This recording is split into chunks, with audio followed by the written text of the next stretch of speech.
بہت سے ایسے نوجوان ہیں جو بھوکے ہیں، تو میں اپنی بات کو دلیل رکھتا ہوں حضور، وہی نوجوان بھوکا ہے کہ جو محنت نہیں کر رہا۔ یہ قرآن ہے، میں آپ کی خدمت میں قرآن پڑھ رہا ہوں۔ کوئی ایسا نوجوان پوری دنیا میں تلاش کرنے سے نہیں ملے گا کہ جو محنت کر رہا ہو اور بھوکا سو جائے۔ یہ قرآن کہہ رہا ہے محنت کر رہا ہو اور بھوکا سو جائے۔ تو اب اگر اتنی بات آپ سمجھ گئے تو یہ بات تو ضرور پہنچے گی آپ کی خدمت میں، پوری دنیا میں محنت کی یہ اہمیت ہے، تو انصاف سے بتائیے کہ کیا پیغمبر اکرم سے بھی زیادہ کسی نے محنت کی؟ سرکار اپنی مرتبہ سے زیادہ کسی نے محنت نہیں کی۔ ہدایت کی ذمہ داری نبی کے اوپر، توجہ، وحی کی ذمہ داری نبی کے اوپر، لیکن ہم نے دیکھا کہ ایک ایسا معاملہ آیا کہ ساری محنت نبی کی ایک طرف، اور اللہ یہ کہہ رہا ہے کہ اگر تم نے ولایت کا اعلان نہ کیا، عجیب مسئلہ ہے، ساری محنت رکھی رہ جائے گی، اگر تم نے اعلان ولایت نہ کیا، میں کہوں گا اے میرے خدا، یہ کام کو فرض سمجھ کے کرتے ہیں، تو کبھی قرآن میں ایسا لہجہ تم نے کسی اور کے لیے استعمال ہی نہیں کیا جیسا لہجہ نبی کے لیے استعمال کیا۔ یا ایھا الرسول بلغ، اے رسول پہنچا دو، یا ایھا الرسول بلغ، اے نبی تبلیغ کرو۔ دیکھیں بلغ ہے تبلیغ سے، نبی تبلیغ کرو۔ پورے قرآن میں صرف ایک جگہ ایسی ہے کہ جہاں تبلیغ کا حکم دیا، نہیں پرانی باتیں میں آپ سے آپ کی خدمت میں کر رہا ہوں، پورے قرآن میں ایک جگہ ہے جہاں اللہ نے تبلیغ کا حکم دیا، اور یہ بھی کمال ہے، نماز کی تبلیغ کا حکم نہیں ہے، روزے کی تبلیغ کا حکم نہیں ہے، حج کی تبلیغ کا حکم نہیں ہے، اگر تبلیغ کا حکم ہے تو ولایت علی کی۔ اگر کسی قرآن ہے جو آپ کی خدمت میں پڑھ رہا ہوں، اگر کسی چیز کی تبلیغ کا حکم ہے تو ولایت علی کی تبلیغ ہے۔ توجہ، میں کہوں گا اے میرے خدا، نبی سے اس لہجے میں گفتگو کر رہا ہے، آج تک تو نے کبھی یہ لہجہ استعمال نہیں کیا جس لہجے میں نبی سے بات کر رہا ہے۔ کہا میں اس واقعے کی اہمیت بتانا چاہتا ہوں کہ جب اعلان ولایت کے بغیر نبی کی نبوت کامل نہ ہوئی تو اقرار ولایت کے بغیر تمہارا ایمان کیسے کامل ہوگا؟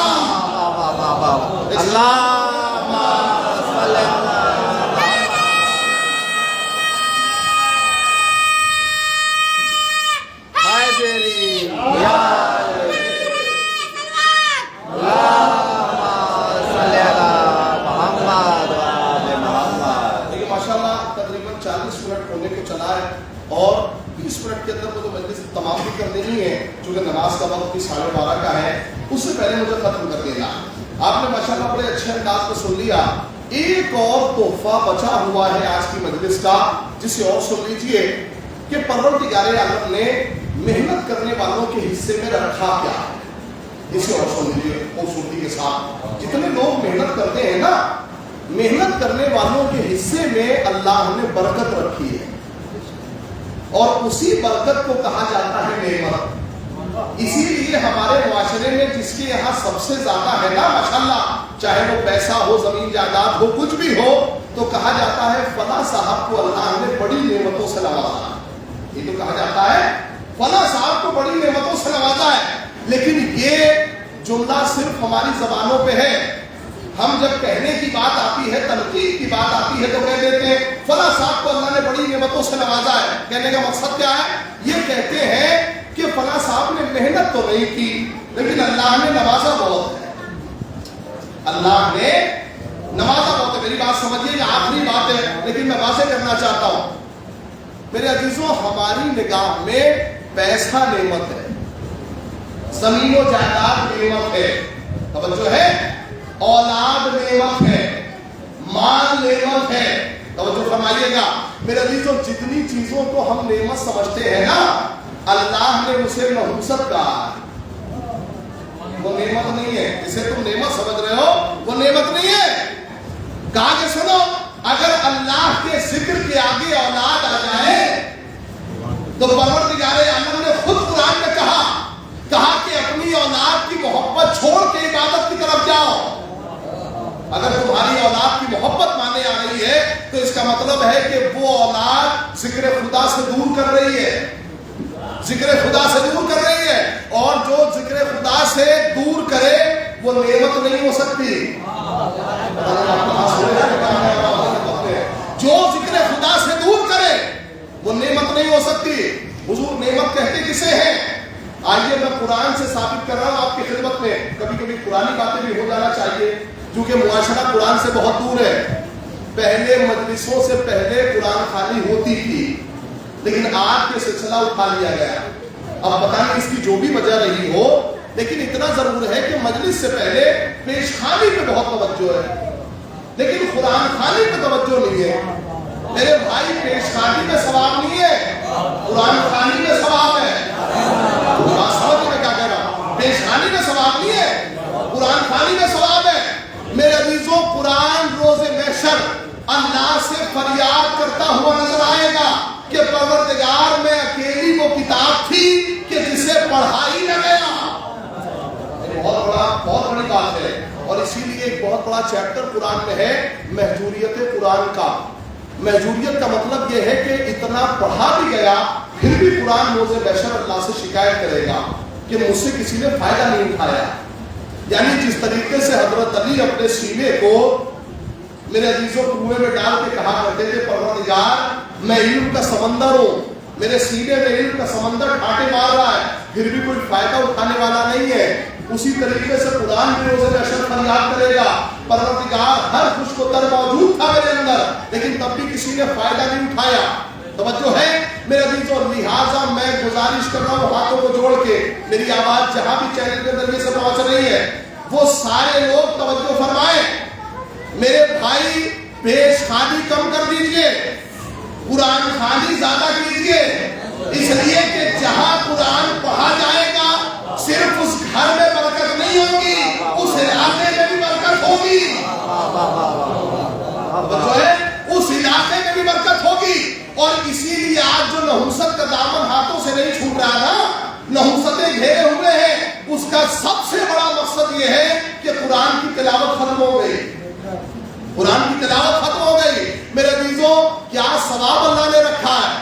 قرآن جو پڑھے گا اسے بھی ثواب، جس کے گھر میں پڑھے گا اسے بھی ثواب، جس محلے میں پڑھے گا اسے بھی ثواب۔ عجیب مسئلہ ہے قرآن کا، توجہ ہے۔ تو آئیے نعمت کی بات آ گئی، دیکھیے خود قرآن کا پڑھنا بھی ایک بہت بڑی نعمت ہے، لہٰذا آئیے میں نعمت کے حوالے سے صرف آخری بات ہے، آپ کی زحمت تمام ہے۔ نعمت کہتے کسے ہیں؟ ہمارے یہاں پیسے کو نعمت سمجھا جاتا ہے، لیکن آئیے ذرا قرآن سے پوچھیں کہ نعمت کہتے کسے ہیں؟ ایک مالک نعمت کے بارے میں بتا کہ نعمت کہاں کسے جاتا ہے، کہا سنو نعمت کسے کہتے ہیں بتائیں۔ بسم اللہ الرحمن الرحیم، وَاعْتَصِمُوا بِحَبْلِ اللَّهِ جَمِيعًا وَلَا تَفَرَّقُوا۔ کیا مطلب ہے؟ اللہ کی رسی کو مضبوطی سے پکڑے رہو، آپس میں تفرقے بازی نہ کرو، اللہ کی اس نعمت کو یاد کرو جس نعمت کی وجہ سے تم آپس میں بھائی بھائی ہو گئے۔ یہ بھائی بھائی بنایا کس نے؟ رسالت نے۔ عجیب معاملہ، جو لوگ تاریخ سے واقف ہیں وہ جانتے ہیں بھائی بھائی بنایا کس نے؟ رسالت نے۔ تو پہلی آیت میں رسالت نعمت ہے، رسالت نعمت ہے۔ بھائی ہم اور آپ تو پیسے کو نعمت سمجھ رہے تھے، اللہ کہہ رہا نہیں پیسہ نعمت نہیں ہے، رسالت نعمت ہے۔ توجہ فرمائیے گا، میں نے ابھی آیت کا ترجمہ اپنے اعتبار سے نہیں کیا اسی لیے آپ کو لطف نہیں آیا۔ اللہ کی رسی کو مضبوطی سے پکڑے رہو اور آپس میں تفرقے بازی نہیں، آپس میں انجمن بازی نہ کرو۔ میں نے ترجمہ اپنے اعتبار کا کیا، پتہ نہیں آپ کتنا پسند فرمائے نہیں آپ جانے ہیں۔ آپس میں انجمن بازی نہ کرو۔ میرا عزیزوں سال بھر ایک دوسرے سے خوب ملتے ہیں، ایک دوسرے کے یہاں خوب جاتے ہیں، جیسے محرم کا فرض بچھا کہ اللہ کہ ہماری ان سے نہیں بنتی، ہم ان کی مجلس میں نہیں جائیں گے۔ بھائی یہ کمال کی بات ہے، اس کا مطلب ہے آپسی جھگڑا نہیں ہے، امام حسین سے رنجش ہے، اس کا مطلب ہے کہ مولا حسین سے مشکل ہے۔ میرے عزیزوں بات سمجھنے کی کوشش کیجیے گا، میں معاشرتی مجلس پڑھنے کا عادی ہوں اور وہی آپ کی خدمت میں پڑھ رہا ہوں۔ دیکھیے معاملہ یہ ہے، اللہ نے پہلی آیت میں رسالت کو نعمت کہا، اب جلدی سے دوسری آیت سن لیجیے۔